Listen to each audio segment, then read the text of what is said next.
That case and others like it have led to protests demanding racial justice. And the fight for racial equality could be a key campaign issue for Floridians in the 2020 election. Our Capitol reporter Forrest Saunders is in Jacksonville to explain. For Carnell Oliver, 2020 will be a chance to do something he hasn't in years: vote. To me, it's like a badge of honor to be able to walk around in this community and say that I can vote.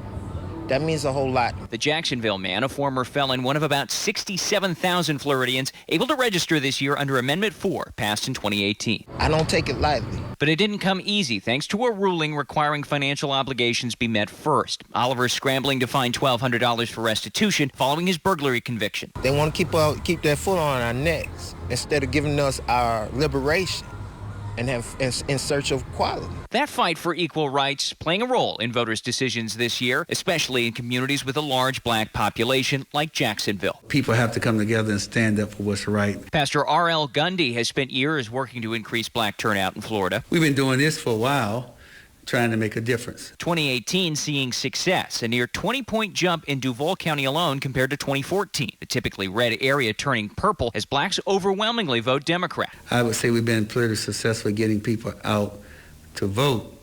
And I think we're going to be very successful in getting people out to vote this time. Biden's campaign is counting on it. His platform promising to not only unite, but reform, specifically targeting law enforcement policies. So Democrats have made some gains here in Duval County in the last few years, but Republicans know this, and they're stepping up their game to ensure that things are different in 2020. The GOP is trying to siphon off the vice president's black voters this year, weakening his Florida base. The president does want to help people like myself. Trump using ads like this, touting pre-COVID unemployment rates, creation of opportunity zones, and the First Step Act. This president is not a racist. Duval Republicans also finding criticism of the president's handling of Black Lives Matter protests and Trump's failure to denounce white supremacy during the debate. This president has done more to advance the interests of the African American community and all minority communities than any of his predecessors. The effort seemingly making an impact in final weeks. A UCLA Nationscape survey showing a few more young black males supporting Trump in 2020 versus 2016. President Trump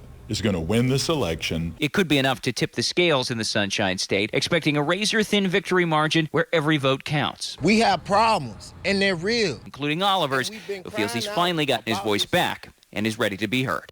In Jacksonville, Forrest Saunders, ABC Action News.